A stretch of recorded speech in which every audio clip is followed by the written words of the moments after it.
Let's return to This Week in America. Here's your host, Rick Bratton.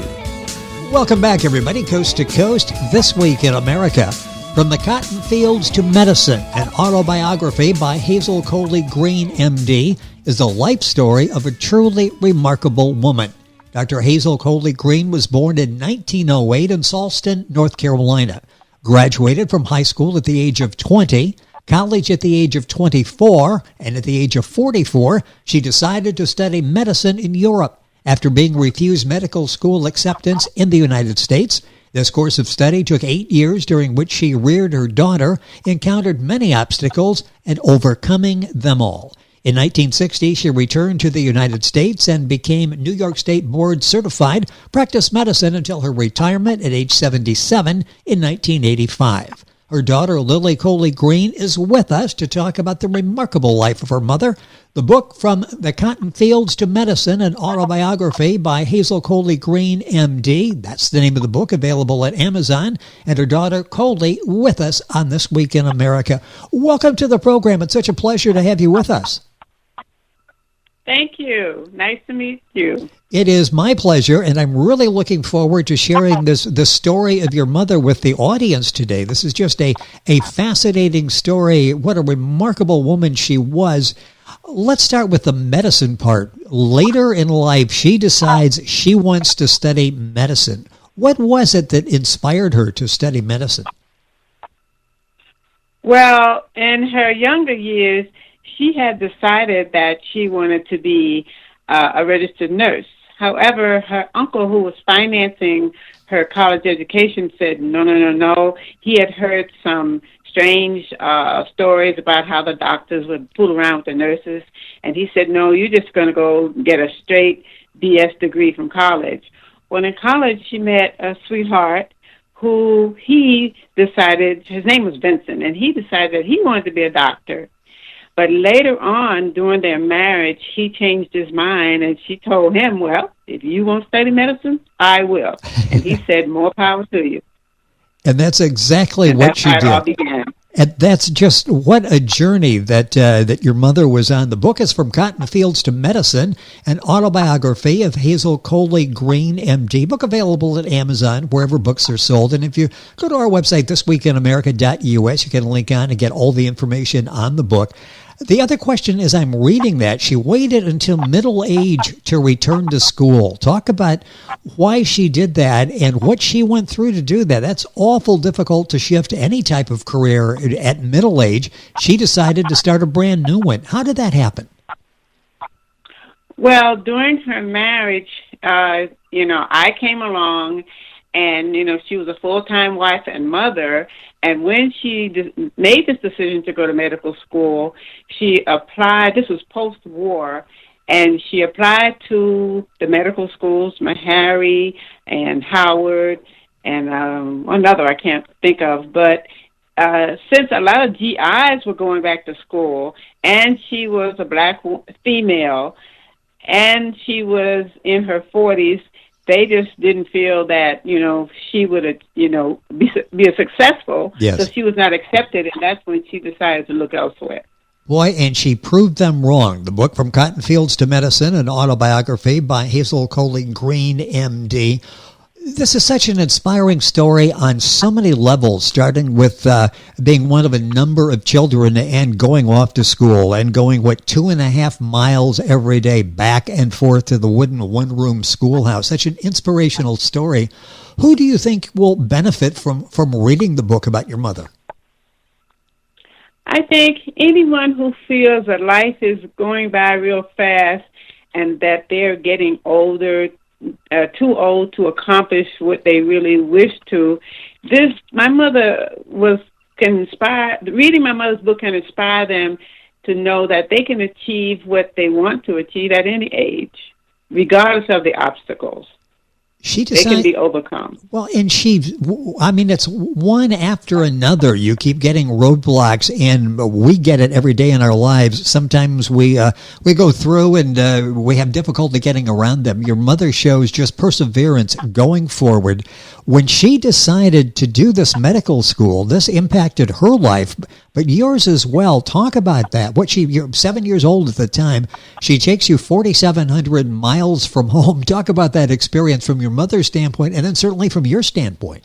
Well, from my mother's standpoint, her eagerness to go to medical school, she had to find somewhere to go since she was not acceptable in the American medical schools. So she decided to go to the Free University of Brussels, Belgium, and they had a lot of American students over there. And she also had a friend who was studying medicine over there, and he interceded on her behalf and helped her get accepted.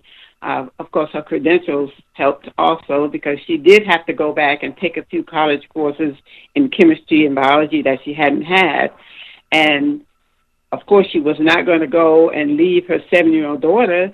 So we did that 5-day journey on the Queen Mary, crossing the ocean, and she enrolled me in school there. So I just assimilated, learned how to speak French. She learned how to speak French. She studied medicine in French. She didn't succeed every year, but she kept taking the course until she did and ultimately graduated. And what an experience for you as well. How much of that do you recall? It sounds like it's still vivid memories when you're 7 years old. Oh, absolutely. Yeah. Absolutely. I still have friends over there that I went to school with, and we've grown older together, and we communicate. And she put me in a Girl Scouting camp over there, and I made friends, and I know all about European history more so than I know American history. You know, it's fascinating. This did so much for your mother in going to medical school and starting that profession. So much for you as well.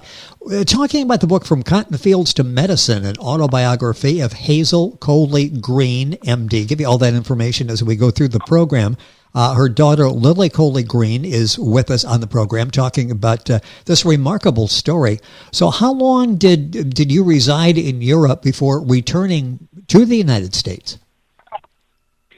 Well, the course of study for her was 6 years. However, a couple of those courses she did not make the passing grade because of the language barrier, and also perhaps not having total time to study because she was a full-time mother as well. So she did have to repeat a couple of courses. So we were over there 8 years. Yeah, you're trying to overcome the language barrier. Obviously, your mother had to do that. You as well. You mentioned you learned how to speak French. That was sort of survival, wasn't it, for you? I mean, in school and everything, you really needed to be able to speak the language. Well, we were very fortunate because the family we were living with when we first moved there had a friend who was a tutor, and she tutored me. And in actuality, I learned how to read French before I really knew how to read English. But my mom had a great knowledge of English language and also very good diction. And so the English that I did speak was really, right on point. But at the time, my French was much better. Well, yeah, at that age, you're starting to put, language skills together, and all of a sudden, your primary language at that time, obviously, is French. Such an amazing story. Your mother gets the degree, the medical degree. What was her medical specialty? Geriatrics. Oh, medicine of the aged. I'm very familiar with it.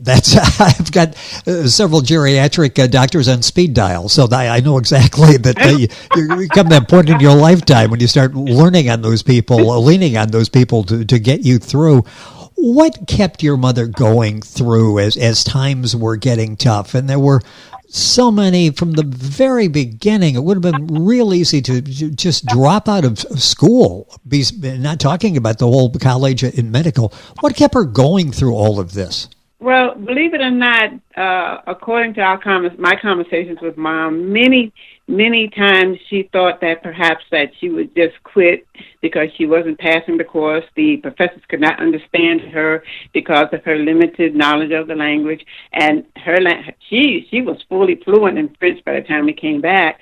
But in the back of her head, she had this saying, "Turn again, John Whitaker, Lord Mayor of London." This man lived from 1881 to 1882, and he was being abused by his employer, and he kept saying he was going to run away. And God's voice came to him and said, "Turn again, John Whitaker, Lord Mayor of London." And he went back, and the gentleman who was abusing him, he fell in love with his daughter, I believe, and he ultimately became mayor of London. And Mother kept saying, "Turn again, turn again." She kept saying she cannot quit medical school. And she cannot disappoint her husband, and that's what kept her going. And she did up to her retirement age of 77 in 1985. The book is From Cotton Fields to Medicine, an autobiography by Hazel Coley-Greene. Hazel, Coley, C-O-L-E-Y, Green with an E, G-R-E-E-N-E, M-D. Book available at Amazon, wherever books are sold. With all that she accomplished in her life and what she had to do to rack up those accomplishments, were there any regrets that she had? Not really. Midway her studies, well, almost toward the end of her studies, she and her husband divorced, and perhaps she regretted the fact that he didn't stand by her. But other than that, she was very excited about her accomplishments because that's something she really wanted to do. And, you know, I did not give her any trouble as a child. I was a typical teenage, however, but we were a team, she and I. And so she was extremely contented with the fact that she had accomplished her goal. And she had to be quite proud to look and see how you were adapting to life in a foreign country and what you were able to do and the success that you had as well. When you look back on all of this, that travel experience and your mother getting the medical degree, what are some of your fondest memories? And I believe Belgium comes into play in this as well. I think most of my memories were the times that we spent together when she had to take time off and when she was not studying. We did a lot of traveling and sightseeing and just spending time together and having the talks that one has with a growing child and the preteen. And she was a very, very loving person. And I think those are the fond memories that I have. We would walk hand in hand down the street like we were sisters, even though I was a child. And I think she had a very difficult childhood and young adulthood, and she was determined that she would have a better connection with her child than she had with her mother. What kind of legacy did she leave for you? I get the impression in talking with great love and admiration about your mother that she lives on in you every day. I can imagine you thinking often about her and how she would handle situations, some of the situations, unsettling situations we're all going through now in real life. Absolutely. She does reside with me every day because none of us realize what a mother is until we lose her. And so by keeping her alive in my heart, I think of the lessons that she taught me, such as no one is better than you, to the point where I speak to people on the street. When they speak to me, whether they're homeless people or whether they're disabled people, whomever, because she taught me that one never knows when one may need someone, and to stay in communications with everybody. And that's her greatest legacy to me. It makes me have a tender spot in my heart for people who may not be as fortunate as I am and to live like I live. And this really has to be a love scenario that you have now, out talking about the book, Your Mother, the autobiography, From Cotton Fields to Medicine. What is this like, being able to share her story, this remarkable woman, inspirational for so many people? What's this like to share her story with the world? I am very, very excited to be able to share her story because she really struggled to get this medical degree that she wanted so desperately. And for someone to read the book and realize, well, gee, if she can do this after being out of school for 20 years plus, then I can accomplish anything.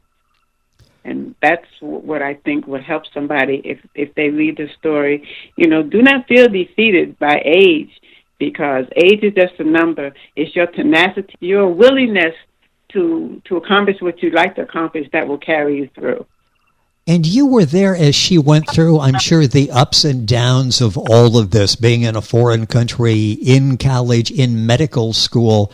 What are your memories as you look back on your mom? And there had to be highs and lows, and you obviously learned from both of those. What was like I'm sure there were difficult times when your mom was like, okay, I really have to go forward here. I can't look behind, and this is another obstacle I have to get over. What was that like getting through that period for you?